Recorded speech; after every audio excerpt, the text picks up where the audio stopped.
Havendo número legal invocando a proteção de Deus, eu declaro aberta a presente sessão. São 8 horas e 25 minutos. Primeiro, os processos da relatoria esbadou expedito. O esbadou expedito está afastado. Problema de saúde, né? Então, o 105, o 106 e o 107 serão adiados, não serão julgados hoje. Senhor presidente, para a próxima semana. Pois não? Pela ordem.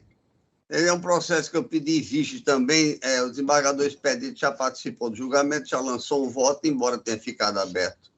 Certo. Para o voto vista, eu também não trago hoje, só com a presença dele. Lembra exatamente processo? Qual é o nome. Sei que tem 1 ou 2 que eu pedi vista, que ele tem que participar. Aí tem uns processos da relatoria do Dr. Ricardo Tinoco. Necessita da presença do Dr. Eduardo e da desembargadora Zeneide. Estou presente aqui, desembargador Cornélio. Pronto, estou vendo. Desembargadora Zeneide. Entrei em contato aqui com ela. Pronto, solicitei para ela ingressar.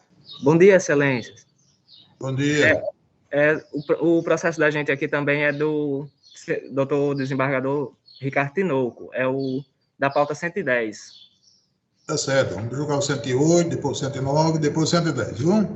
Presidente, só informação ao advogado, por gentileza. O 110 foi exatamente aquele que foi tirado de pauta.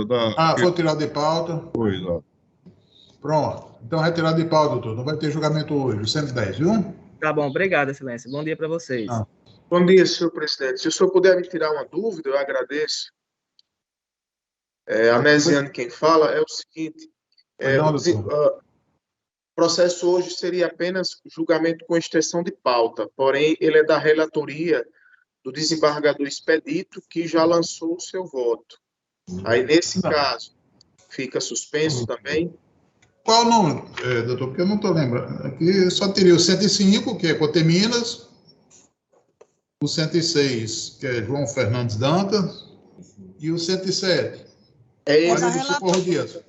João Fernandes Dantas. Pronto, esse não será, viu? Vai ser adiado.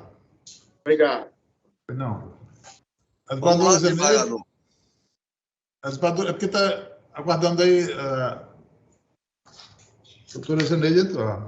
Ela ainda não entrou. Vamos julgando aí os outros, porque... Então vamos continuar, né? Ricardo, o 108, não tem a presença dela, não é isso? Perfeito. Tem a presença dela, o 108. O 108 precisa, é o 109 que não precisa, não é isso? O 109, presidente... Retirado de pauta, o 110 também? Porque o 109 foi firmado um acordo entre as partes, aí saiu. Tá certo. E o 110 também, retirado de pauta. Então vamos falar da minha relatoria. Mas tem a participação do desembargador Expedito, desembargador. Como Como vogal. Tem a participação do desembargador Expedito. Tá certo, tá bom. Então... 112. Pronto, vamos para o 112. Sessões anteriores. 112, agravo de instrumento 08, 10, 827, 73, 2021. Desembargador Cláudio Santos é o relator. Doutora Renata Raup está presente? Está. Presente, bom dia. Mas eu estou vendo que ele não cabe sustentação oral, doutora. E não se enquadra naquela hipótese do artigo 203, parágrafo 1º, inciso 1, letra B, do regimento interno. Viu? Tranquilo, eu fico aqui acompanhando, então, de qualquer modo, o julgamento. Muito obrigada. Tá bom, agradeço. 113, apelação civil, 0819... Desculpe, o 112, é só para anunciar para a advogada. Pronto, ela já está presente, então anuncie, por favor. Vamos anunciar somente que há um provimento no sentido de merece reparar a decisão da declinatória de competência que é objeto do presente recurso para apreciação e processamento presente feito, já que a definição da competência em ação envolvendo menor deve levar em conta prioritariamente a proteção dos seus interesses, sendo competente para o processamento e julgamento da ação de guarda a comarca do domicílio da genitora e guardiã fática, que deve ser modificado o deciso que determinou remessas altas para a comarca de Florianópolis. Então, antes exposto com isso, dou provimento ao recurso para ficar em Mossoró. Só para informar os advogados presentes das partes. Tá certo. O 113 não vai ser julgado porque não foi liberado o voto. Aí o 114, apelação civil 0840 306 22 2016. Presença, Ana Valesca, Florentino dos Santos e outros. Doutor Maurício Carrilho, não é isso? Pois é, pelo nome aí, eu peguei lá o número de ordem 114. Agora, é isso mesmo. O nome das partes não tá... É New Vision e apelada New Vision, não? É isso mesmo. Ok. Agora, o senhor representa quem, doutor? A New Vision, apelada. Aqui, pelo que estou vendo, conhece e nega provimento ao apelo, né? Então, dispensa a sustentação? Dispensa. É isso, Glador Cláudio? Glador Cláudio, não é isso? Exatamente, da minha relatoria. O 115 também não vai ser julgado porque o voto não foi liberado, vai ficar para a próxima. Agora vamos para o 116. Doutor Ricardo Tinoco. Apelação civil 0805 436 43 2019. 115 está disponível, desembargador. Mas não está não. Até agora, antes estava não, desembargador. A gente não está tendo acesso, não. A gente falou com o Carlos, falou com a semana passada. Aqui eu estou vendo, eu estou vendo ele aqui. Você está vendo, mas a gente não tem acesso, não. Pelo menos aqui, o sistema não está aparecendo, não. Bom, então a assessoria está presente, deve providenciar isso. Pronto, aí. Aqui eu estou vendo aqui agora, não está, não. Viu? Conferindo. Tem defesa oral nele? Tem, está escrito. Vamos deixar para outra, não é? Pois não. Doutor Ricardo Tinoco, 116. 116 está em mesa, senhor presidente. Vai ter sustentação? Vai. Quem é que Leniedia e Unimed. O Unimed. Quem é que está inscrito para sustentar o advogado? Renato Augusto de Paiva do Mares. Apelação 0805 436 43 2019. Exatamente, presidente. Leniedia Faria Dantas, né? E Unimed. Presidente. Foi não, doutor. Dada a inscrição de 28 advogados para a defesa oral, eu faria um apelo porque, se possível, usar o mínimo de tempo possível, embora respeitando o prazo aí legal. Tá certo. Doutor Renato Mares está presente? Não está? Não está na relação dos presentes. Tá? Não está? Não, não está. Então, pode anunciar aí, doutor Ricardo, o voto aí de forma resumida. Isso, eu estou conhecendo e desprovendo o recurso, né? É aquela matéria que já é conhecida, relativa a diagnóstico de espectro autista, tratamento multidisciplinar, cobertura devida, e a conclusão é nesse sentido, no sentido de que a sentença deve ser mantida em razão da necessidade de se prover o tratamento. Quanto indenizatório arbitrado corretamente, no caso, a sentença foi reformada exatamente por não reconhecer a necessidade. É isso que eu estou querendo dizer. E a conclusão é no sentido de conhecer e prover o recurso da parte autora e de desprover o recurso da parte ré. Eu acompanho Vossa Excelência e é uma divergência do doutor Cláudio Santos, não é? Senhor presidente, ele dá parcial provimento. Em havendo essa questão, eu vou pedir no processo, porque me parece que esse método ABA, para se ter uma ideia aqui do que está posto, ele determina aqui autorizar o ABA de maneira plena. Fonoaudiologia, 4 minutos, 3 vezes por semana. Fonoaudiologia por método PEC, 40 minutos, 5 vezes por semana. Terapia ocupacional, integração sensorial, 40 dias, 3 vezes por semana. Psicologia com abordagem TCC, 40 minutos por dia, 3 vezes por semana. Tratamento do neto para analista de comportamento, 20 horas semanais. Isso é um absurdo. Eu sou pai de um deficiente mental. Isso é um absurdo o que estão querendo fazer com essa criança. Isso é um exagero. Esse método ABA está posto de forma exagerada. Então, eu vou pedir vistas para examinar tudo, porque não pode uma pessoa deficiente ficar 2 expedientes numa clínica se submetendo o limite do tratamento. Eu quero dizer aos advogados, aos pais presentes, aos parentes presentes, é a felicidade da criança, é o bem-estar da criança. Então, eu vou pedir vistas para verificar outras posições em outros processos desse estilo, porque, inclusive, esse aba está sendo disseminado em todo o Brasil e há essa controvérsia, sabe, doutor Ricardo? Há essa controvérsia. Lúcio, Vossa Excelência me permite só uma pequena informação, até para subsidiar o pedido de vista de Vossa Excelência. Pois não. É uma informação rápida, é que nesse caso concreto, a Unimed ela não se insurgiu pontualmente em relação a essas terapias. E aí, ainda que eu, em tese, concordo com Vossa Excelência, concordo que às vezes há excesso, eu mesmo já promovi um decote aí de algumas dessas terapias, muitas vezes é recomendado até ecoterapia. Nesse caso específico, a Unimed não se insurgiu pontualmente no recurso. E aí, em razão daquela proibição da reformácio em Pejos, né, eu entendi que não poderia me manifestar em sentido contrário. Mas é só para ter informação, porque Vossa Excelência vai examinar com muito cuidado esse aspecto, e é apenas para subsidiar aí quando Vossa Excelência for fazer o seu voto vista. Muito obrigado. Eu lhe agradeço. O vista do Cláudio Santos. Eu só antecipar aqui o 117, é um agravo interno, não cabe sustentação oral. O 118, agravo de instrumento 08, 13, 125, 38, 2021. Agravante, João Andreilson Acioli da Silva, do município de São Gonçalo do Amarante.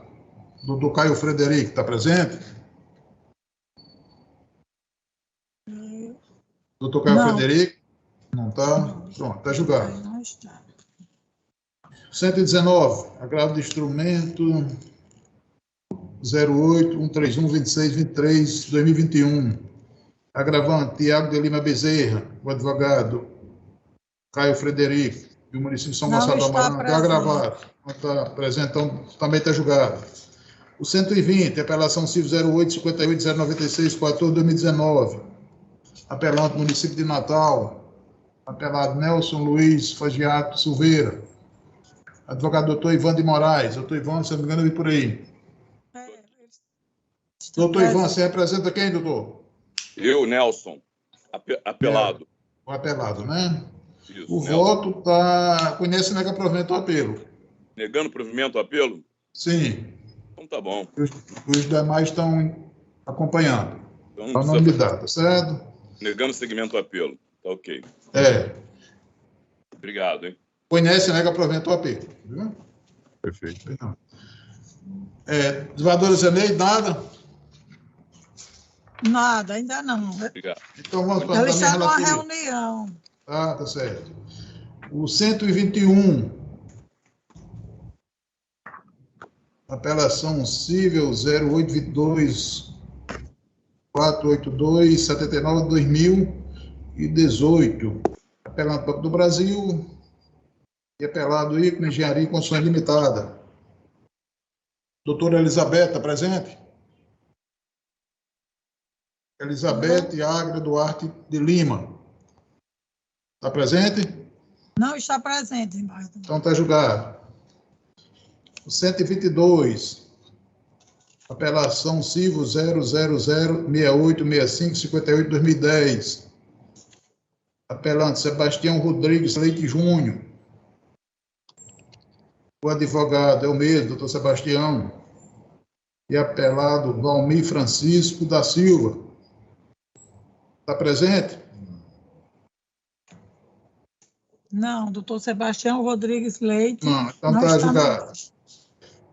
O 123, apelação civil 0830 625 86 2020.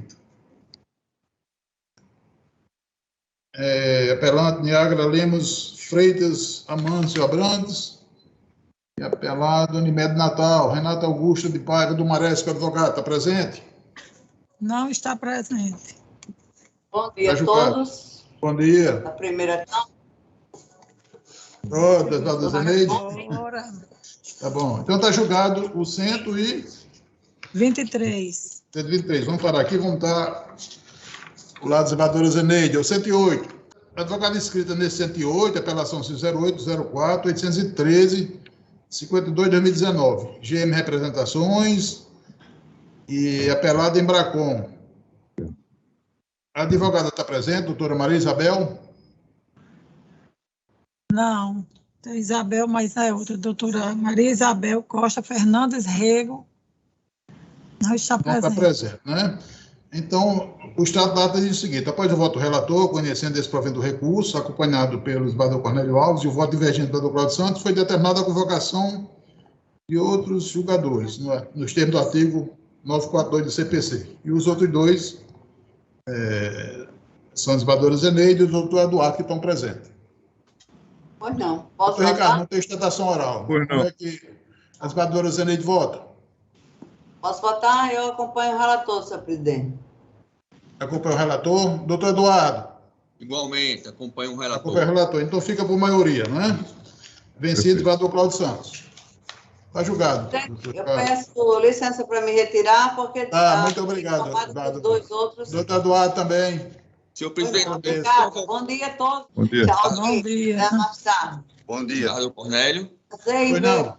Eu fui convocado também para os 136, 137, 138, que é a impedimento do desembargador Cláudio Santos. Aí eu acredito que eu É voltarei. virtual. Doutor, Ah, pode virtual, chegar, né? não é? Pronto, eu Pode chegar, não é? A gente chega já lá, doutor. Tá, eu aguardo. Julgamento virtual. Tá bom, Então ele pode votar já, se não tem... Pode votar que é no virtual. Esses não estão Ok. com sustentação oral. Pois bom Certo? dia, então. À disposição, próxima vez. Ok, muito obrigado. Bom.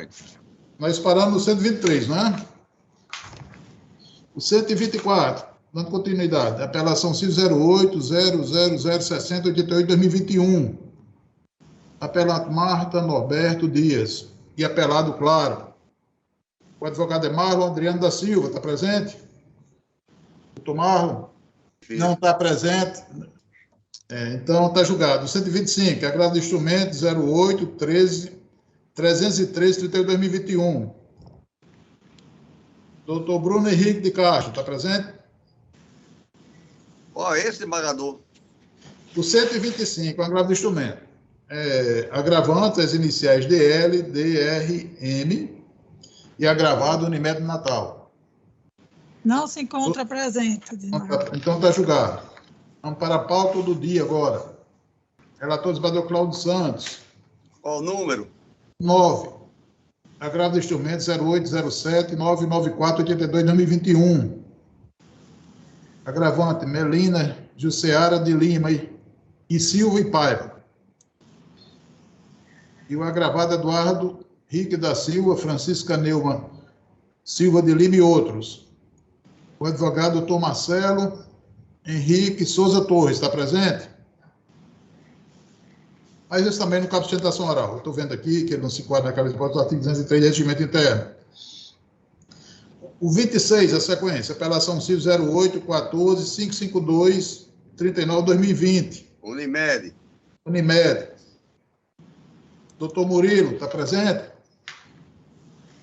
Doutor Murilo Mareis de Faria Neto. Não está presente? Estou presente, senhor. Está presente. Com a palavra, doutor. Embargador, pela ordem, desculpe o advogado, doutor Murilo, é o doutor Murilo presente? Isso. Pelo menos a Unimed é recorrida e eu estou mantendo a decisão. Não sei os outros como é que estão o voto aí, desembargador Cornélio. Não, a Unimed é recorrente. Não, é recorrente, a Unimed. Mas é recorrente porque aqui é o seguinte, estou adiantando aqui o meu voto. Deixa ele fazer a ostentação, não, desembargador Cláudio? Não é melhor? Não, poderia evitar, mas... mas como ele... Vamos lá, vamos ouvir aí objetivamente. Doutor Murilo, está com a palavra, doutor Murilo. Ok, excelência. Sabendo da quantidade de processos na pauta, serei bastante objetivo, trazendo para vossas excelências uma situação que é necessária que seja reavaliada em relação a esses casos de procedimentos realizados por beneficiários do plano de saúde fora da área de abrangência do seu contrato em hospitais de alto custo e não credenciados. É exatamente a situação dos autos. Nesse caso específico, o senhor Issa Hasbun, que foi o usuário, o beneficiário do plano, ele, por opção própria e diante das suas necessidades e interesses, enfim, ele optou por fazer o seu tratamento, por diversas ocasiões, no Hospital Sírio-Libanês. E esses tratamentos foram todos realizados de forma particular, e apenas após a sua concretização, houve, junto à Unimed, a solicitação de reembolso, sendo que ele foi negado, que gerou o ingresso da ação. O que nós temos que decidir aqui, Excelência, o que nós temos que analisar, embora eu saiba que já foram discutidos e analisados por esse tribunal diversos processos em que se discute exatamente essa matéria, e a posição até então do tribunal que prevalece é a de que deva haver o reembolso nos limites do que a operadora pagaria a sua rede credenciada, merece destaque que houve uma alteração substancial no entendimento do STJ quanto a essa matéria. Isso no mês de dezembro de 2020, através de sua segunda sessão, que tem justamente o objetivo de pacificar os entendimentos em matéria de direito privado.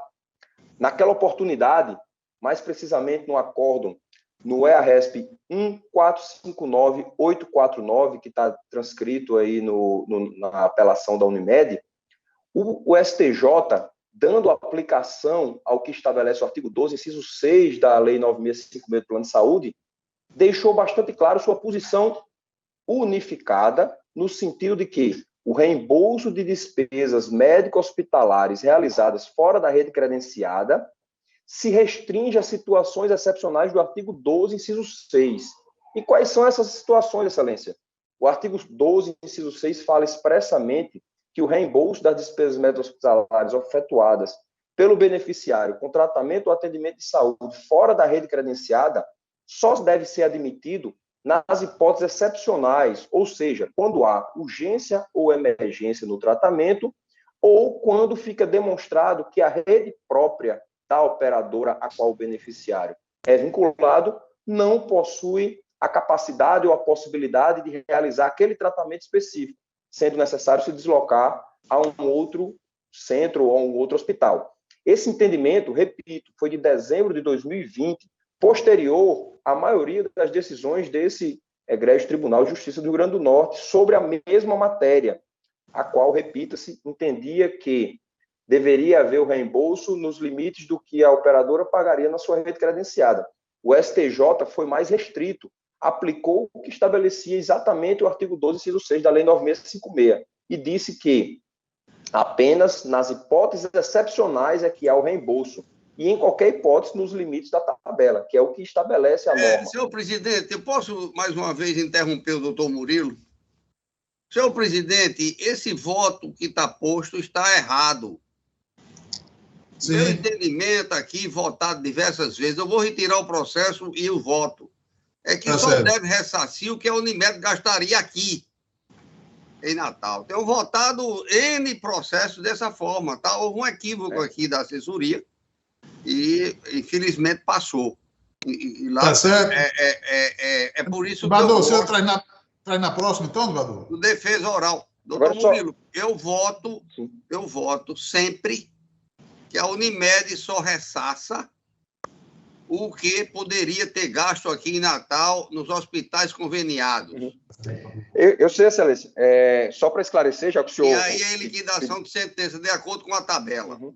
Ok. Só para esclarecer... Aí Vossa Excelência terá a oportunidade de fazer a defesa quando eu trouxer o voto correto, de acordo com o meu entendimento. Mas Vossa Excelência pode ficar à vontade. Fala o que... Isso é terminado, Badu? Pode terminar. Não. Claro. Se quiser, já que vai ser retirado de pauta, mas só um esclarecimento. O que eu estou trazendo aqui na sustentação é justamente, e o que nós levamos na apelação, é justamente a necessidade de revisão desse posicionamento. Nós temos convicção de que, inclusive, foi já uma evolução, porque até alguns anos atrás se determinava que o plano pagasse integralmente. Eu estou trazendo a discussão sobre o que foi decidido pela segunda sessão do STJ nessas questões específicas. Mas como Vossa Excelência vai retirar de pauta, eu prefiro enfatizar na próxima oportunidade da sustentação oral essa situação. Eu queria que Vossa Excelência mandasse para mim um memorialzinho para os demais, claro, com essa decisão do STJ. Sim, vou encaminhar na íntegra. Processo por semana, não tem quem... Sim. Certo. Cabe na cabeça da gente, não. Então, Vossa Excelência puder mandar, eu lhe agradeço, que me auxilia. Quanto mais informação, melhor. Irei fazer isso sem dúvida alguma, Excelência. Fica retirado de mesa, então, o voto, senhor presidente. Obrigado. Obrigado, Excelência. Bom dia. Na sequência, o 27. Estou presente aqui. 27, apelação civil 0805-063, 75-2020. Apelante Jorge Baizanos. E apelado Ritz, Copert Investimentos Imobiliários Eireli. O advogado doutor André Felipe Alves da Silva, está presente? Presente, Excelência. Pela parte apelada. Pronto, pode fazer a sustentação oral, doutor. Bom dia, Excelências. Resumidamente, o caso, ele se refere a um contrato de investimento acumulado com compra e venda de imóvel, que foi celebrado por estrangeiro, mais especificamente em Singapura. E este contrato, especificamente, ele contém uma cláusula de arbitragem, e esta cláusula de arbitragem se refere a uma câmara de arbitragem sediada no estrangeiro. Em sede de contestação, a parte ré, ora apelada, a Ritz Property, suscitou a convenção de arbitragem em contestação e, em decisão de saneamento do processo, durante a fase de saneamento do processo, o doutor Fábio Filgueira, da 12ª Vara Civil, reconheceu a incompetência da jurisdição estatal para processar e julgar a controvérsia, que basicamente era relacionada à devolução desses valores que foram pagos durante a vigência dessa relação mantida entre esse senhor Jorge Baizanos, que é um investidor estrangeiro, e a empresa Ritz, que é a empresa que incorpora imóveis aqui no estado do Rio Grande do Norte. O reconhecimento da cláusula de arbitragem foi no sentido de que, existindo cláusula, convenção de arbitragem prevista no contrato,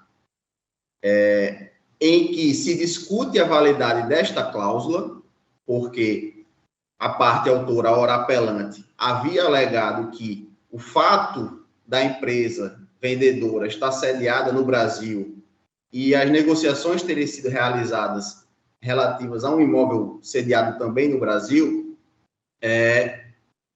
em que pese se tratar de uma promessa de compra e venda, um contrato de investimento, enfim, o que quer que seja, deveria a competência ser fixada na jurisdição estatal do Brasil e ser declarada a nulidade da cláusula de arbitragem.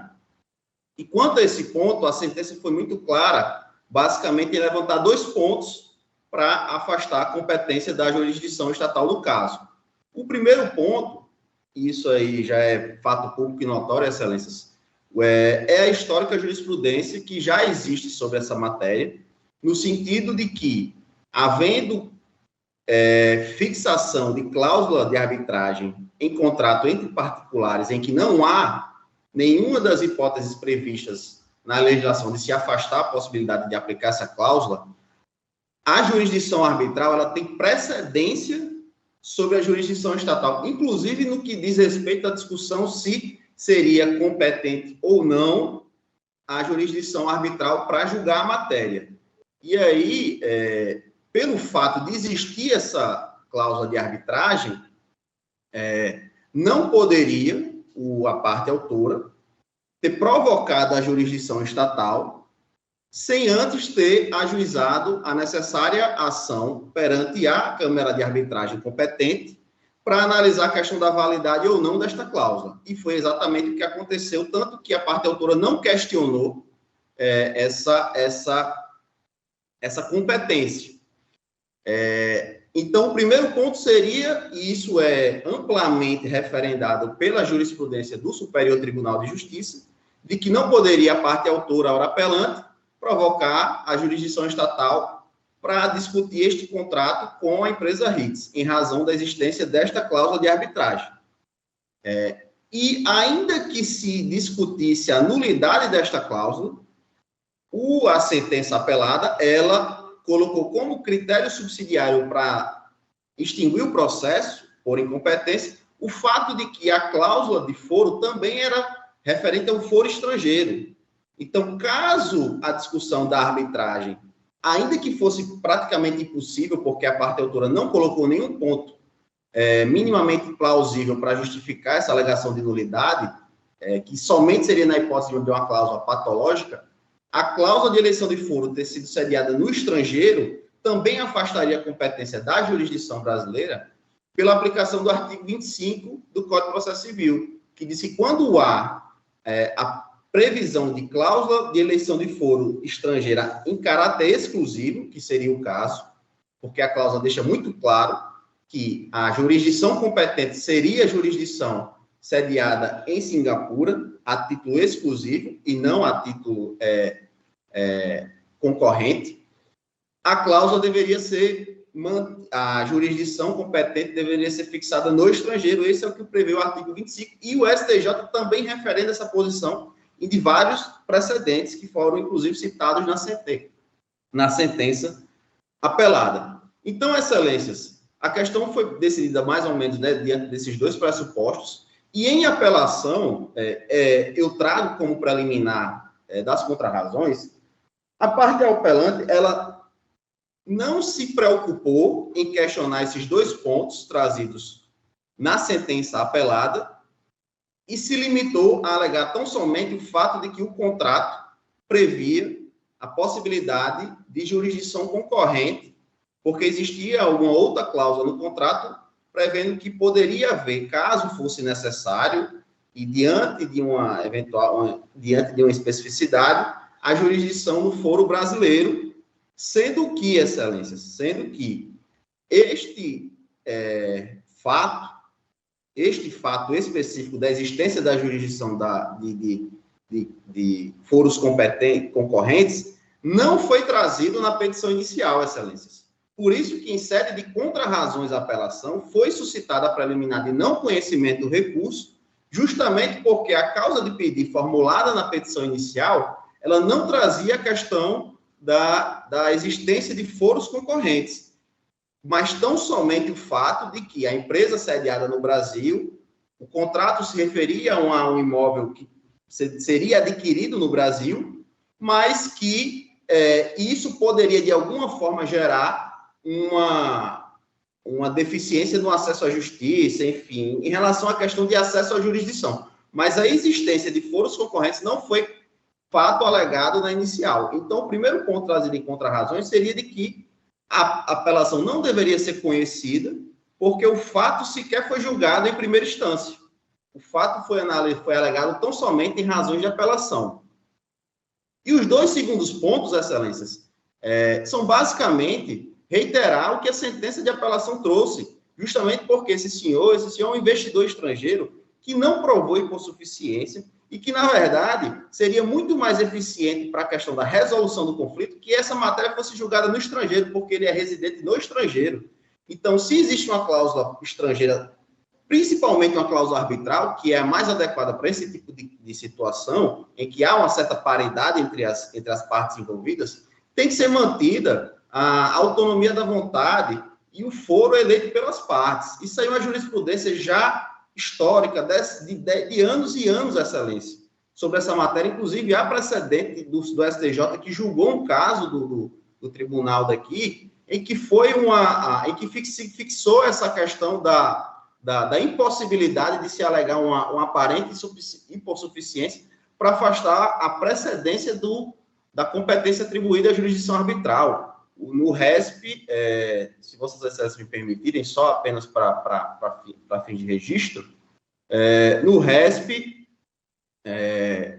que foi julgado pela segunda Câmara Civil daqui do Estado do Rio Grande do Norte. Então, excelências, a sentença ela tem que ser mantida rígida em todos os seus fundamentos, justamente porque na apelação não trouxe nenhuma razão que já fosse julgada, que já tivesse sido alegada durante o trâmite do processo e que sequer poderia ser julgada por esse tribunal, por implicar numa eventual supressão de instância da matéria, tanto porque não há nem os fundamentos trazidos em razões de apelação, eles são suficientes para desconstituir os dois fundamentos abordados na sentença de primeira instância, tanto porque, sendo aplicável a lei de arbitragem, e não havendo nenhuma causa aparente, legal, de afastamento da cláusula arbitral, só a jurisdição arbitral ela pode analisar a questão da validade e da existência e da eficácia desta cláusula, em razão do princípio da competência, conforme amplamente já decidido pelo STJ.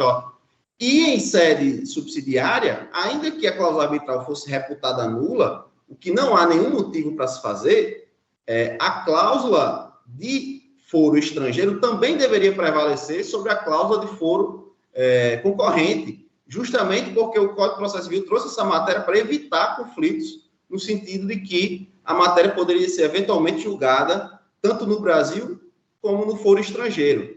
Então, excelências, a minha sustentação é basicamente nesse sentido, de que seja mantida a sentença e que, eventualmente, caso seja mantida a sentença, que seja, inclusive, majorado os honorários advocatícios, porque esse recurso constitui, em última hipótese, apenas na protelação do resultado inevitável de que é a extinção desse processo de resolução de mérito, excelência. Então, essa é minha sustentação. Agradeço mais uma vez a oportunidade e a atenção de todos. Procurador Cláudio Santos, está com a palavra. Senhor presidente, ouvi atentamente aí o competentíssimo advogado na sua defesa oral. A apelação civil tem como recorrente o do senhor Geórgios Baizanes e como parte recorrida a Ritz Property, Investimentos Imobiliários, interposta contra a sentença do juízo da 12ª Vara, que é nos autos de ação de cobrança, ação de cobrança promovida pelo ora apelante. Houve uma ação de cobrança promovida pelo ora apelante, senhor Geórgios, acolheu a alegação da ré da existência de convenção de arbitragem internacional exclusiva, extinguiu o processo sem julgamento do mérito no termo do 485 do CPC. Aqui, nós temos duas questões básicas processuais constitucionais. Primeiro, a devolutividade total da matéria em grau de recurso de apelação, segundo o princípio da inafastabilidade da jurisdição. Então, eu continuo. O recurso, a parte recorrente, aduz o seguinte: é evidente o equívoco cometido pelo juiz Acó ao acatar a preliminar suscitada pela apelada e, consequentemente, extinguir o processo sem resolução do mérito quando presentes cláusulas contratuais contraditórias e, sendo o caso de competência concorrente, as partes reticência. As partes atribuíram a resolução em disputa, a submissão da mediação, e caso a mesma não fosse satisfatória, seria a demanda submetida ao Tribunal Comercial Internacional de Singapura. No entanto, as partes também votaram por livre escolha em caráter revogado pela jurisdição não exclusiva de Macaíba ou de Extremóis, ambos municípios do estado do Rio Grande do Norte. Deve restar claro, diz a parte, que não existe qualquer conflito entre mediação e a cláusula arbitral. O conflito se mostra presente entre a cláusula arbitral e a escolha da jurisdição não exclusiva de Macaíba ou de Extremóis. E se ambas podem coexistir no mesmo contrato de forma a autorizar a aplicação da competência jurisdicional concorrente, o artigo 22, parágrafo inciso 3 do Código de Processo Civil. Pede provimento do apelo para reformar a sentença com base no 25 e 22, 3 anos do Código de Processo Civil, consequente remetendo os autos ao juízo Acó para regular a tramitação. No meu voto, senhor presidente,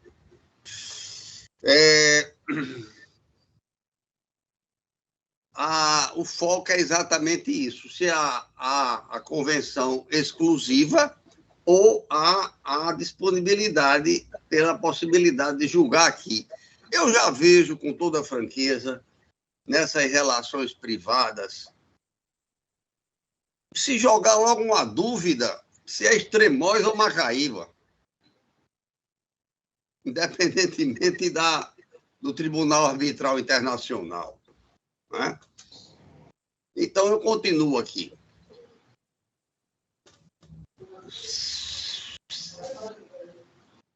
No que interessa para abreviar. entendo que merece acolhimento a alegação do recorrente, isso porque, conforme o item 20 do contrato avançado entre as partes, ID número X, abro aspas, esse contrato deve ser regulado e interpretado em conformidade com as leis do Brasil. As partes, por este meio, votam em caráter revogável pela jurisdição não exclusiva de Macaíba, Rio Grande do Norte. Está no ID 1140-89-15. Ainda, nesse ID 1140-89-17 seguinte, reza que este contrato deve ser regulado e interpretado em conformidade com as leis do Brasil. As partes, por este meio, votam em caráter revogável pela jurisdição não exclusiva de Extremóis.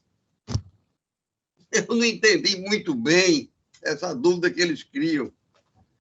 Aí vou pôr a eleição do foro no ID 1140-89-15. 24.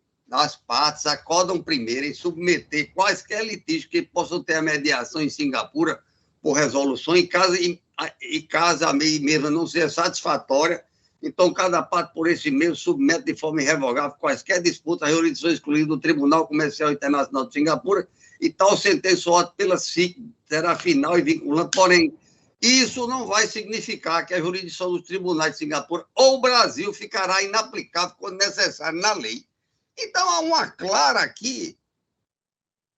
claro acordo de que era Extremóis, ou Macaíba, ou Singapura. O artigo 22 do CPC, terceiro, diz que as partes expressas ou tacitamente se submetem à jurisdição nacional. Então, se fosse só exclusiva Singapura, não precisava constar as belíssimas cidades de Extremóis nem de Macaíba. E o artigo 25 diz que compete à autoridade judiciária brasileira o processamento e julgamento da ação quando houver cláusula de eleição do foro exclusivo estrangeiro em contrato arguída pelo réu na contestação. Não compete, exclusiva. Então, diante do exposto, eu conheço e dou provimento ao apelo para reformar a sentença, devendo os autos ser submetidos ao juízo singular para regular processamento. E é com o voto, senhor presidente, eu estou fazendo questão de ler, porque foi uma ação que me chamou a atenção, porque eles criam um problema que parece que não querem uma solução objetiva. Eu vejo isso com muita estranheza. Primeiro, Macaíba. Onde é que se trata de imóvel? Onde é? Qual é o município? Qual é a base de jurisdição e, portanto, de competência da justiça local, da comarca de Macaíba ou de Extremóis? Depois eles dizem que pode ir para Singapura, a cidade mais liberal do mundo. Tem um PIB per capita de $60 mil por ano, cidade riquíssima, maior entreposto comercial da Ásia. Inclusive, há 30 anos era $500 por ano, hoje é 55 mil, 60 mil dólares por ano. A liberdade econômica fez progredir aquele povo de maneira assombrosa, né? Assombrosa. Eles, inclusive, como tem muito pouca terra, hoje eles estão aumentando enormemente a parte de terra para construir mais edifícios, novos portos, novos armazéns. É um entreposto comercial importantíssimo. Agora, também lá tem o seguinte, doutor, quem traficar droga lá ou qualquer outra coisa vai a pena de morte. Mas isso é outra história. Então, senhor presidente, eu estou votando nos termos que está posto meu voto. Tá certo, Valor. Doutor Ricardo Tinoco, fazer alguma consideração? Valor, eu vou muito rapidamente pedir a palavra simplesmente para dizer que, ainda que eu concorde com o Bador Cláudio em relação a esses aspectos que ele trouxe, aliás, o Bador Cláudio sempre nos ensina muito com sua experiência, com sua juridicidade. Ele é sempre um acréscimo na construção da decisão judicial por sua argumentação bastante proficiente.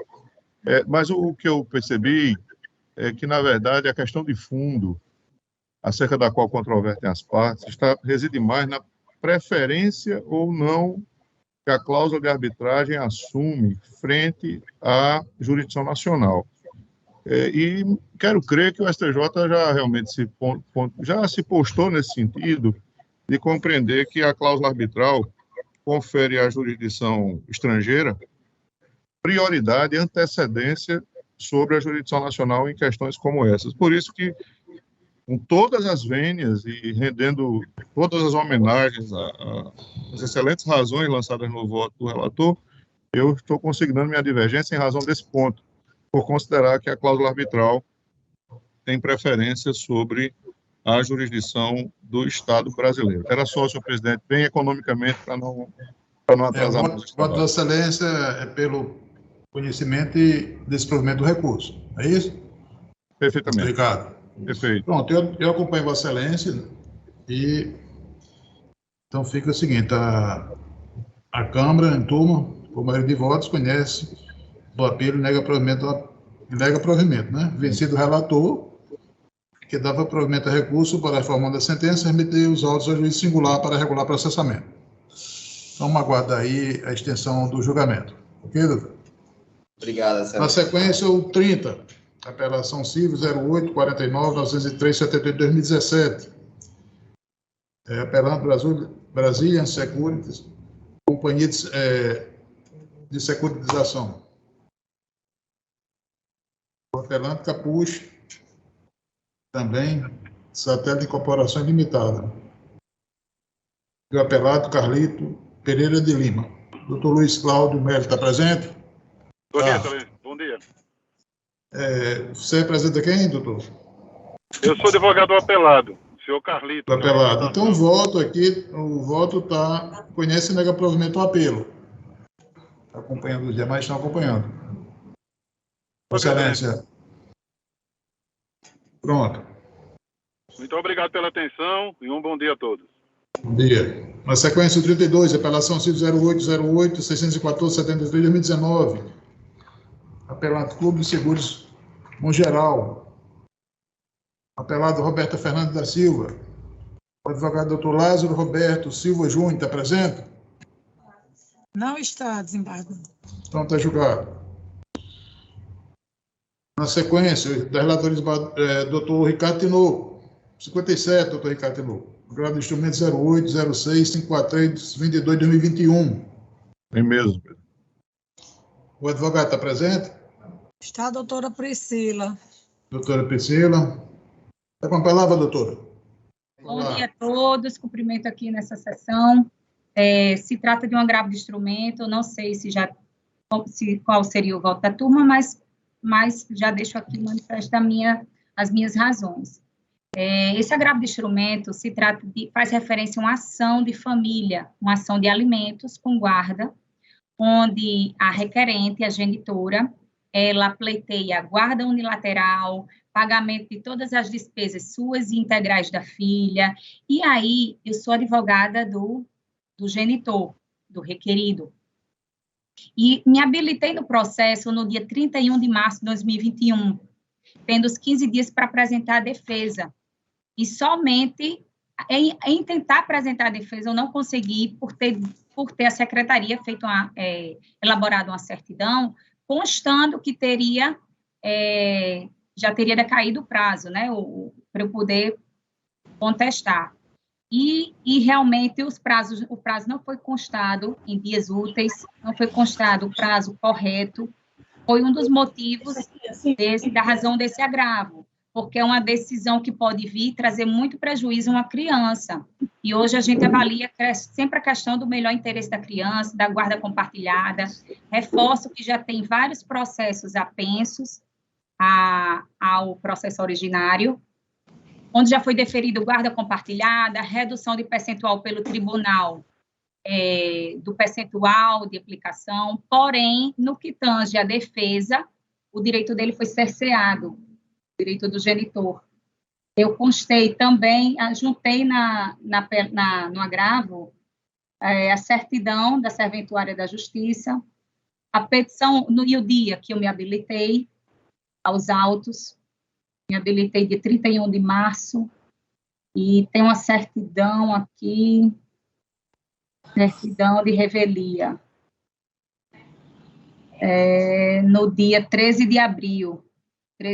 Então, meu prazo não foi contado em dias úteis e o meu cliente, querendo ou não, foi prejudicado. E a criança também corre o risco de sofrer somente ter uma guarda, o deferimento de uma guarda unilateral, onde se pleiteia também a compartilhada, e se pleiteará em sede de contestação e nos outros processos.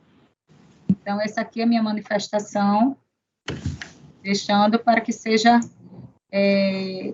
feita justiça com relação ao direito dele, que é o direito de defesa, de ampla defesa e contraditório. Doutor Ricardo, está com a palavra. Pois não, senhor presidente, muito rapidamente, eu estou aqui acolhendo as razões recursais, com um pequeno acréscimo que gostaria de fazer, é o fato de que a matéria aventada pela parte apelante com relação à devolutividade do prazo para a defesa, eu entendi por superar, já que estamos apreciando o mérito da pretensão recursal. Então, nessa parte aí, eu estou entendendo que não há razão para se reconhecer essa devolução do direito de defesa, já que, quanto ao mérito, nós estamos aqui, pelo menos de minha parte, estou agasalhando a redução da pensão alimentícia de 20% para 15%, à vista das razões que, inclusive, foram ratificadas pela advogada agora da tribuna. Então, estou conhecendo do recurso e, inclusive, vou fazer uma pequena retificação aí na emenda, já digo de antemão, porque aqui está dizendo provido parcialmente, mas, na verdade, o que se quis dizer é que, na parte relativa à devolutividade do prazo de defesa, é que eu estou superando. Então, no mérito, eu estou provendo o recurso totalmente. Ok? É como Estou voto. acompanhando o relator, até porque, doutora, essa questão de guarda pode ser modificada dependendo das circunstâncias e dos fatos que estão ocorrendo, certo? Eu estou acompanhando inteiramente o relator. Perfeito. Eu também acompanho, então fica a unanimidade, né? Então, reduz o percentual dos alimentos provisórios de 20% para 15%, não é isso? Isso, presidente. Ok. Na sequência, o 62, agravo de instrumento 08-11-907-72-2021. Agravante urbano, Companhia de Serviços Urbanos. E agravado, Leal Meirelles, Comércio e Apresentações. Doutora Marisa Rodrigues de Almeida, está presente? Não consta na lista dos presentes. Então, está julgado. 80, apelação civil 08-00-520. Vai chegar a minha, viu, Luciano? Está chegando. 69, 2021. O apelante Joaquim José de Medeiros, município de Cruzeta. Apelado Cruzeta, Câmara Municipal. Os advogados, doutor Tiago Cortez e doutor Verlano. Doutor Verlano, eu vi, ele está aí presente. Doutor Tiago também esteve no início. Doutor Tiago, está com a palavra. Esse é o 80, não é? Está com a palavra, doutor Tiago. Pois não, excelência. Bom dia, senhor presidente, bom dia, senhores desembargadores, senhoras advogadas e advogados aqui presentes. Esse processo eu acho que é o primeiro que vai ser julgado sobre esse tema que diz respeito aos repasses do 12º às câmaras municipais, no caso Cruzeta, em que a juíza de Cruzeta determinou a inclusão do percentual de 7% relativo às verbas do Fundeb para a Câmara Municipal de Cruzeta. Na apelação, nós trazemos dois pontos, eu vou ser muito objetivo nisso, porque é o seguinte, duas coisas.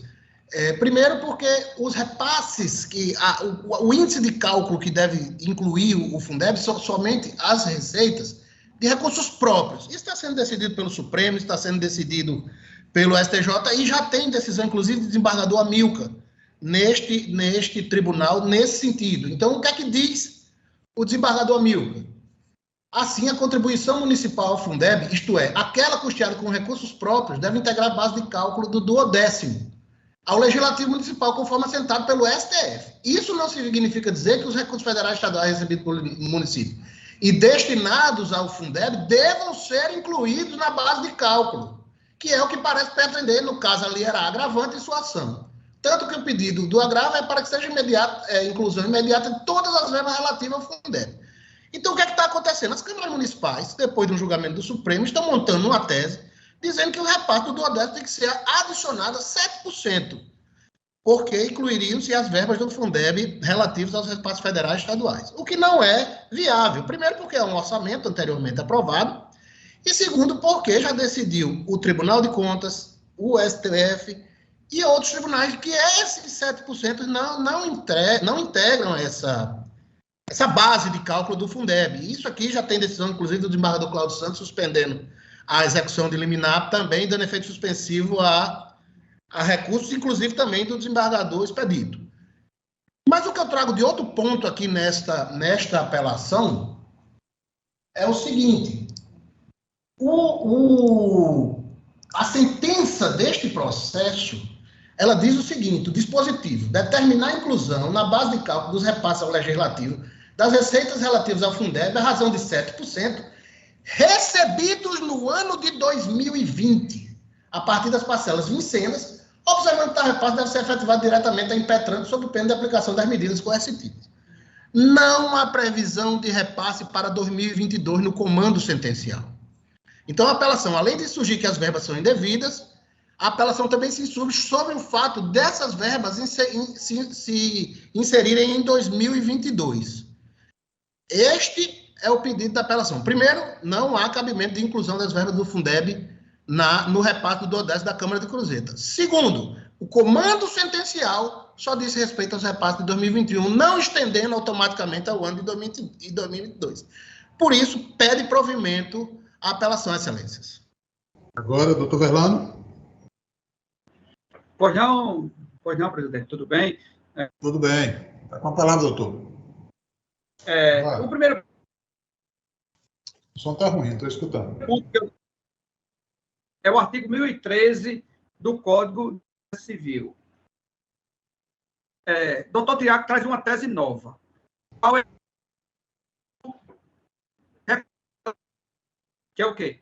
Questão orçamentária. Então, se ele não discutiu lá, ele não pode trazer isso aqui agora em sede de sustentação oral. Mas ele precisa saber o seguinte, que no ano de 2021, quando a gente conseguiu eliminar, nós conseguimos um crédito suplementar da Câmara. E agora o prefeito, ele, através de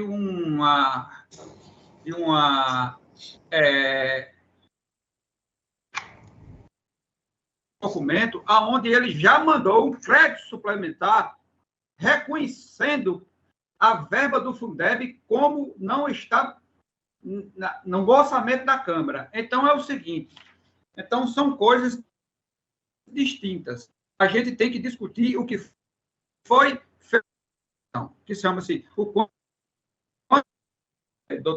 doutor Cornélio. Tem uma decisão que a gente só pode tratar do que foi discutido na apelação. E ele discutiu o quê? Que a verba do Fundeb não pode ser transferida. Lógico que a gente não está discutindo verba de Fundeb para ser transferida. A gente está discutindo verba de Fundeb para incidir em orçamento, que não existe valores a ser recebido pela municipalidade. E com relação a essa questão do desembargador Cláudio Santos, em Goianinha, ele até julgou prejudicado o agravo, porque foi julgado lá procedente o pedido. Ele julgou prejudicado o agravo. Então, assim, nós temos que se pegar ao que foi decidido no apelo. A gente não pode trazer matéria nova para ser discutida no tribunal.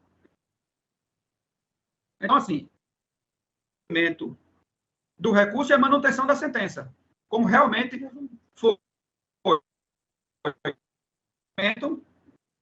e a manutenção da... Ok. Pronto, doutor? O som está... eu acho que não tá, a gente não está ouvindo, não adianta. Está ouvindo não, doutor. Ele desligou o microfone agora.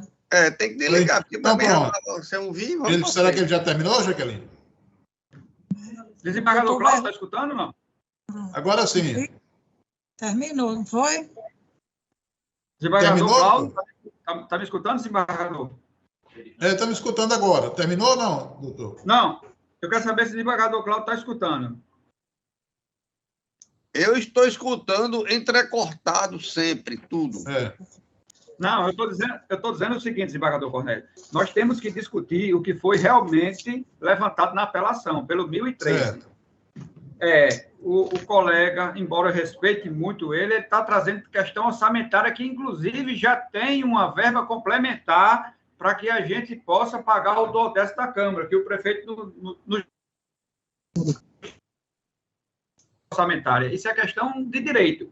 Pronto. Então, é o seguinte, nós temos discutido na apelação, que foram 3 pontos que já foram superados. É isso que eu quero só dizer. A Vossa Excelência. Findou? Terminou, então, né? Doutor Ricardo, com a palavra.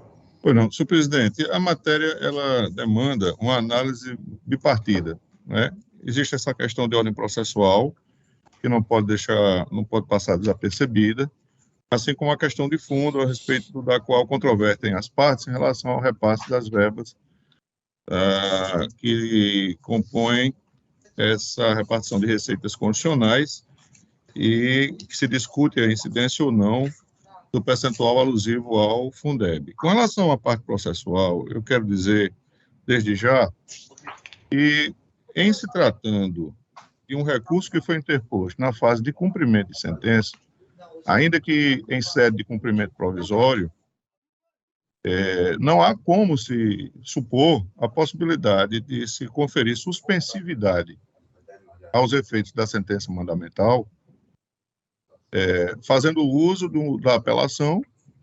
Nós sabemos, é o recurso adequado para desafiar a análise da sentença prolatada quando ela já se encontra na fase de cumprimento. Então, o que eu chamo a atenção desta turma, desse órgão fracionário, é que o apelante, com o devido respeito, faz uso de um recurso na fase de cumprimento de sentença, quando, na verdade, esse recurso teria por escopo a análise da matéria alusiva àquilo que foi julgado na sentença. Então, há uma impropriedade nesse aspecto. Inclusive, eu queria chamar a atenção... Pois não, Eduardo, desculpe. Vossa Excelência me permite só fazer uma... Claro, Eduardo, com todo respeito. Essa questão não tem sido rara aqui, não. Tem acontecido sempre quando se quer discutir a fase de conhecimento novamente. E Vossa Excelência tem toda a razão, é um aspecto que eu sempre tenho me deparado, as pessoas querem rediscutir o cumprimento de sentença, toda aquela fase de conhecimento. Por isso eu estou acompanhando Vossa Excelência inteiramente no seu voto. Exatamente, Eduardo Cláudio. E, por último, já vencida essa questão, já se sabe, não há a menor dúvida, o Supremo Tribunal Federal já sufragou o entendimento de que, e aí eu vou fazer uso do trecho, muito rápido, da emenda, que diz que as verbas do Fundeb são constituídas por 20% dos recursos referidos nos incisos 1, 2 e 3 do caput do artigo 155, inciso 2 do caput do artigo 157 e demais incisos, todos da Constituição, transferências constitucionais consideradas para o cálculo dos duodécimos, que também são previstas para destinação de recursos ao Fundeb. Então, esses recursos destinados ao Fundeb integram o cálculo. Então, em relação ao mérito, não há realmente, não sobra qualquer dúvida a respeito da possibilidade, mais que isso, da impositividade do repasse dessas verbas à Casa Legislativa. Então, com essas razões, eu estou votando, em conclusão, para manter a sentença proferida em primeiro grau de jurisdição. É como voto. Eu também acompanho o relator, então fica unanimidade, né? Conhece e nega provimento ao recurso. Agora, o da minha relatoria, o processo número 86, agravo de instrumento 0806-514-69-2021. Esse será julgado em conjunto com 87, que é agravo de instrumento 0806-524-16-2021, né? Inclusive, até que já foi objeto, essa decisão já foi atacada em outro recurso, o apreciado ano passado também da minha relatoria. O 86 tem como agravante o condomínio geral voluntário e o advogado doutor Edberg Fernandes e o agravado do Estado do Rio Grande do Norte. E o 87 muda também só os agravantes, Maria Flávia Costa, Polícia Fernandes e outros, e o agravado do Estado do Rio Grande do Norte. E o advogado também, doutor Edberg Fernandes Dutra. Está com a palavra, doutor. Pois não, senhor presidente, eu cumprimento... 86 e 87, doutor. Perfeito, eu cumprimento Vossa Excelência, também os eminentes desembargadores Cláudio Santos e Ricardo Tinoco, a não menos eminente procuradora de Justiça e os ilustres colegas aqui na pessoa do Dr. José Marcelo, e assim, de igual modo, os servidores dessa sessão vinculados. Mas, doutor Cornélio, Vossa Excelência definiu bem essa matéria já de conhecimento da Corte, já um tratamento dado, as partes são as mesmas, a composição é a mesma, e supomos que o tratamento jurídico será o mesmo, então não faz muito sentido que a gente retome todos os argumentos. Eu me aterei a dois, porque foram argumentos que empolgaram embargo de declaração dirigidos quanto a esse primeiro julgamento, perdoe-me, a que Vossa Excelência fez referência há pouco tempo, que, embora já julgados, foi dado a ele, embargo de declaração, o entendimento do que se buscava rediscutir a matéria. E por essa razão, e somente por essa, é que nós avaliamos que esses dois argumentos, que são muito pontuais, merecem uma nova reflexão da Corte, sendo o primeiro deles o que trata da urgência. Nós discutimos e nos opunhamos a uma liminar, que, embora já cumprida, precisava trazer, na sua essência, a urgência como requisito. E o que dizíamos nós naquele primeiro acórdão? Qual era a tese, portanto? Abro aspas.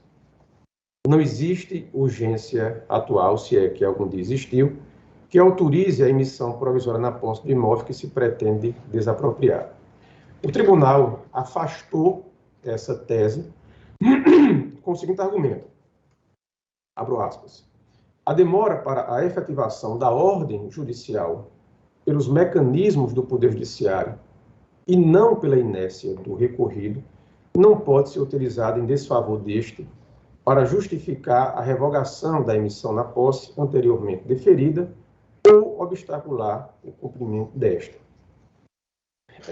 Essa linha jurisprudencial que nós conhecemos, ela foi mitigada pelo STJ a partir do ano de 2018, de uma forma mais particular pela segunda sessão, e através do RESP 160.44.12, de relatoria do ministro Marco Aurélio Belize, que disse na parte que interessa o seguinte, abro aspas, não basta ao titular do direito subjetivo a dedução de sua pretensão em juízo dentro do prazo prescricional, sendo-lhe exigida a busca efetiva da sua satisfação.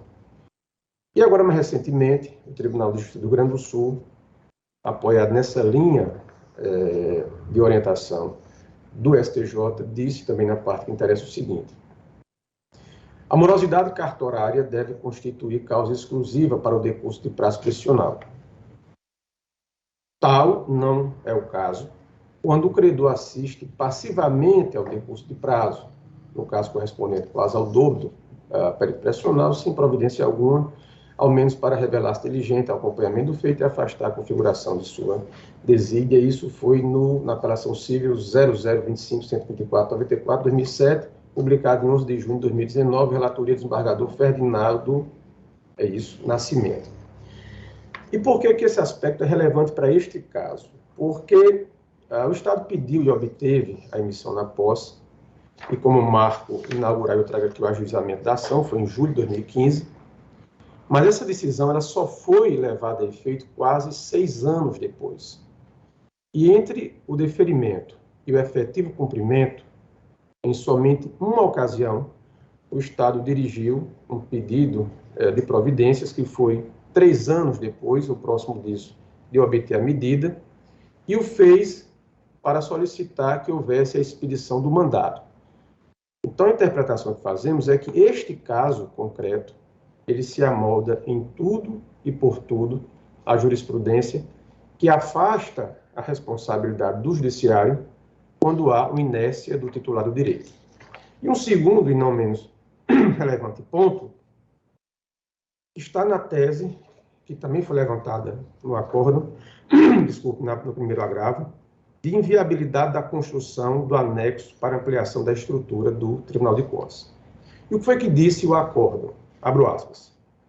Da leitura do instrumental, vemos que ambas as argumentações decorrem de uma projeção feita unilateralmente por profissional por si contratado, partindo da premissa de que o órgão utilizaria da gleba para edificar um prédio-garagem, o que, todavia, não se coaduna com as provas dos autos. E, ao fazer referência ao ofício 164, 2015, que foi o ofício que saiu da presidência do TCE para o governo do Estado para deflagrar a desapropriação, disse ainda, em argumentação, esse órgão fracionário.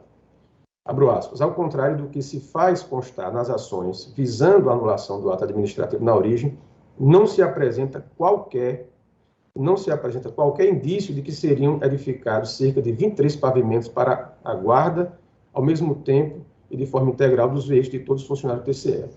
O posicionamento que nós pedimos foi quanto ao seguinte fato, é que neste ofício 164/2015, houve interpretação deste tribunal, no sentido de que não havia indícios quanto à questão do edifício garagem, há textualmente a seguinte frase: reforça a conveniência e a oportunidade na desapropriação para fins de utilidade pública, a necessidade do Tribunal de Contas expandir sua estrutura ante a crescente demanda, e aqui na parte que interessa, incluindo a possibilidade de acomodar com segurança os veículos oficiais dos cerca de 540 servidores e dos visitantes em geral.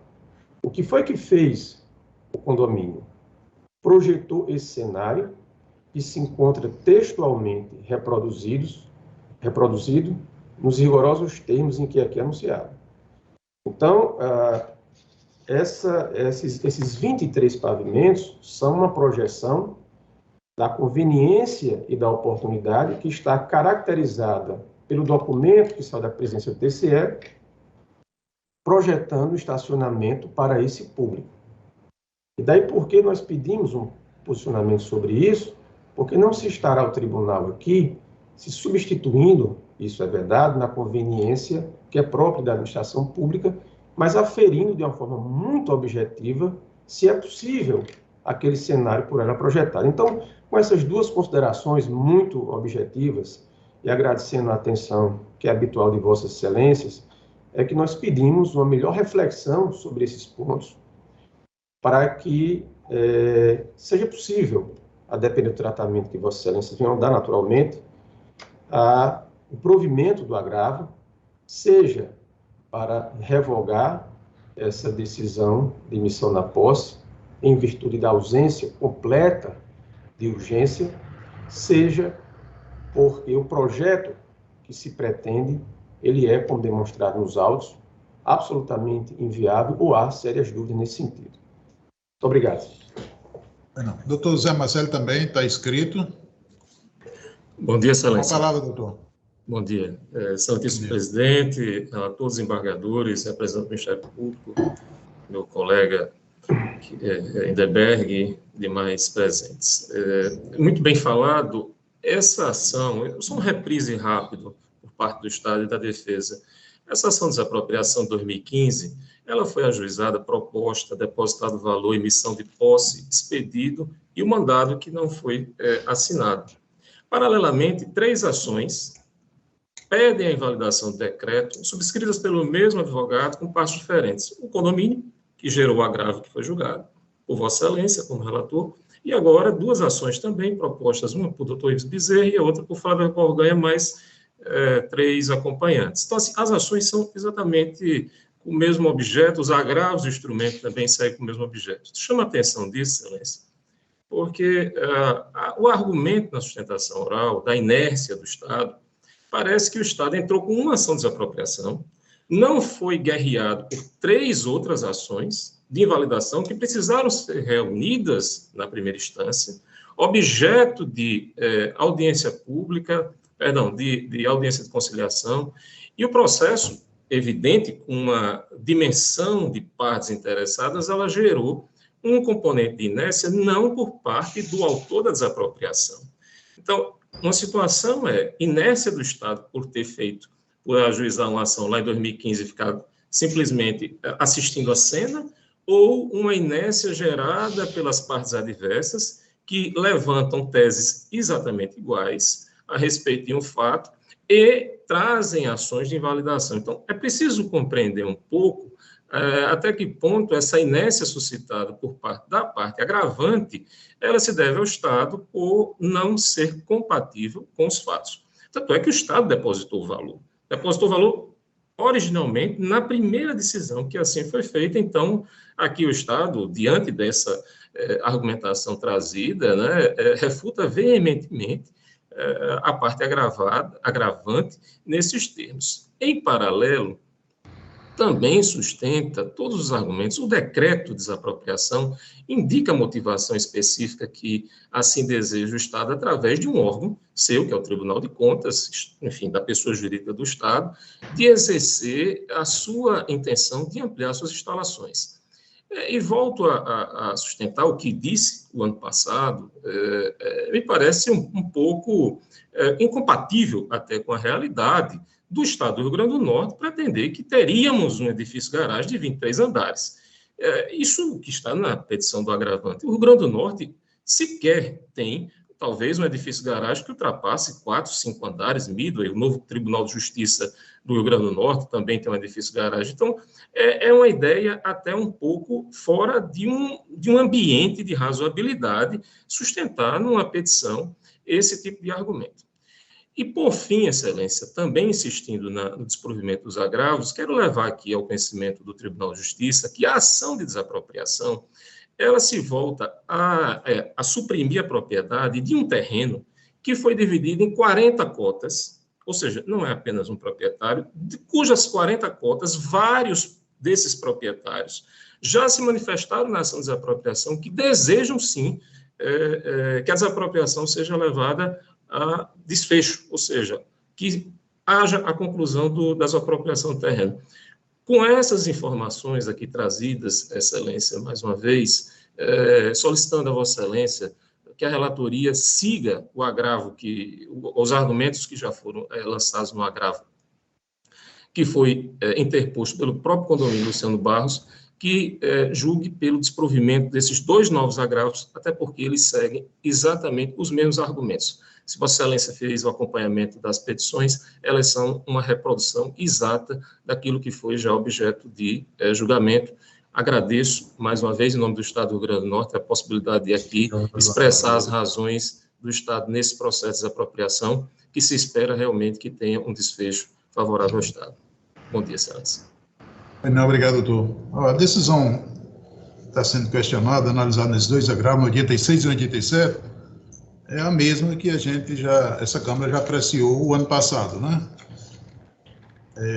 Lá seria o autor, o condomínio, edifício Luciano Barros. E aqui muda só o condomínio, que é o condomínio contíguo, que chama Condomínio Geral Voluntário, né, que é localizado lá na rua Doutor Paulo Viveiros.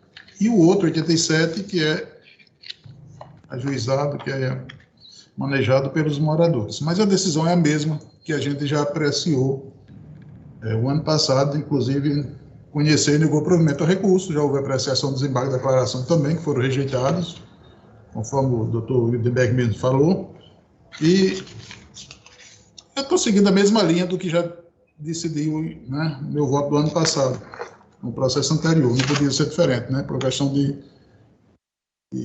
coerência.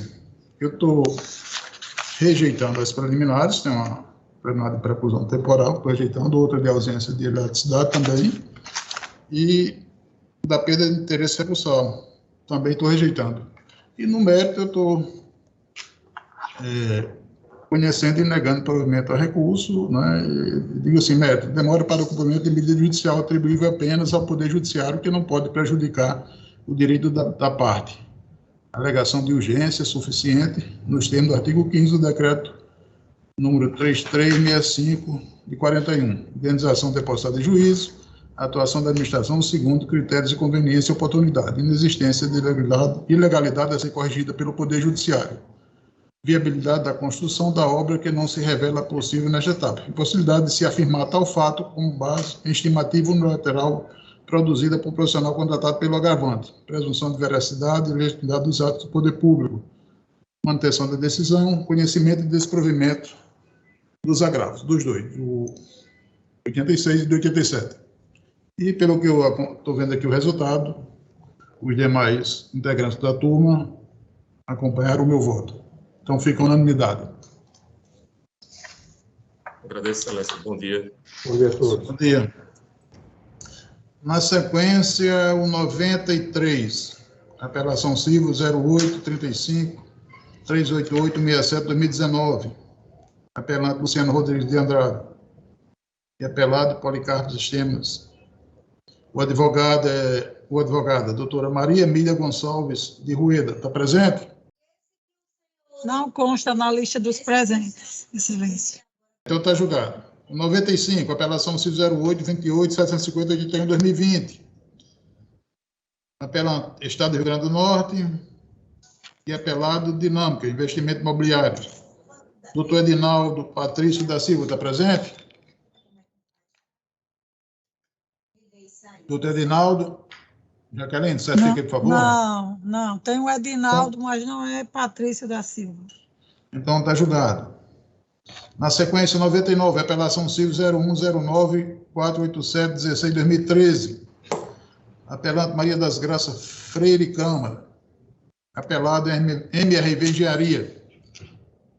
Doutora Marla, está presente? Presente, Excelência. Representa quem, doutora? A MRV Engenharia. Sim, o voto conhece e nega provimento ao recurso. Perfeito. Então, dispenso minha sustentação. Pois não. Obrigada, bom trabalho. Na sequência, o 103, apelação civil 01-24-852-13-2013. Apelado José Ulisses Nascimento e outros. Apelada Marília Pereira Afonso. O advogado doutor Luiz Henrique Saldanha Ramos, está presente? Não, Luiz Henrique Saldanha Ramos não consta na lista dos presentes. O vereador Claudio Santos já votou, vereador? Qual é esse desembargador? É o 103. Se puder, viu? Tá certo, eu vou olhar agora, porque uns aqui eu estava esperando a defesa. Mas o advogado não está presente, então vai ser necessário, né? Vou silenciar o voto aí, pronto. As sustentações orais findaram, né? A parte judicial está finalizada, agora vamos passar à parte administrativa. Excelência, só uma dúvida, por gentileza. Pois não, doutor. O processo número 117 da pauta era um agravo interno. No caso, a sustentação oral foi rejeitada, não foi, Excelência? Porque não cabe. Sim. Tá certo, porque não cabe a sustentação oral, viu? Na hipótese. Muito obrigado pela atenção. Pois não. Na parte administrativa, discussão, leitura e aprovação das atas das sessões anteriores. Todos aprovam? Aprovado, presidente. Indicações. O vereador Claudio Santos, tem alguma propostas? Tenho, senhor presidente. Primeiramente, bom dia a todos os integrantes da Câmara, ao representante do Ministério Público, Procuradora de Justiça, doutor Maria de Lourdes Medeiros Azevedo, senhora Jaqueline, que veio de casa hoje apressadamente. Mas a próxima ela vai fazer daqui. É mais seguro, não é, Jaqueline? Os advogados presentes, todos brilhantes, procurador do Estado, doutor Marcelo, enfim. Senhor presidente, eu quero propor um voto de aplauso, de congratulações ao juiz de direito, doutor Ivan Brito, que foi promovido a desembargador do Tribunal de Justiça de Alagoas. Aí a doutora Jaqueline vai identificar lá e enviar, se aprovada, a proposta de congratulações pela sua promoção. E depois, senhor presidente, nós temos, na sequência, desculpa aí, só procurar aqui o nome, também uma proposta, uma proposição de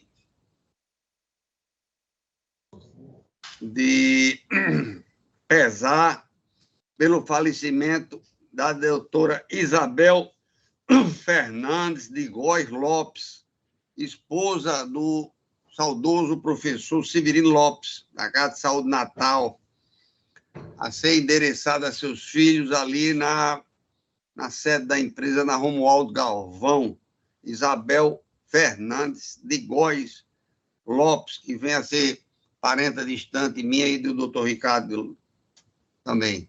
Acredito eu, não sei. Perfeitamente. Então, senhor presidente, eram as propostas que eu tinha a fazer nesta hora de comunicações e proposições. Todos aprovam? Eu aprovo. Doutor Ricardo? Aprovo todas as proposições do desembargador Cláudio, senhor presidente. Todas. Doutora Maria de Lourdes, que é assessora social, não? Aprovo.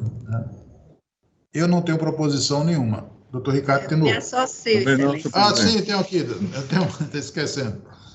Doutora Maria de Lourdes vai deixar, né? Não deixar?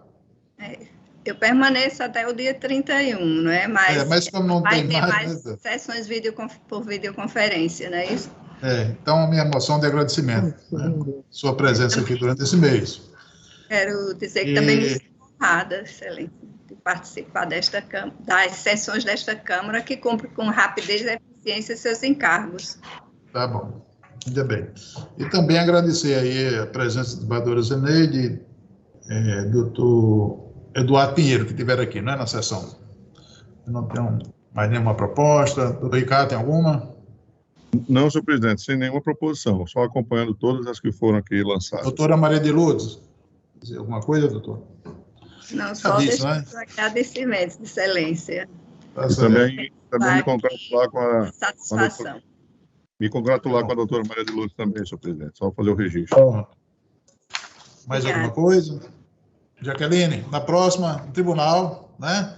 Todas as sessões estarei aqui. Mas pronto, nunca tinha havido. Agora a sessão quando, doutor Cornélio?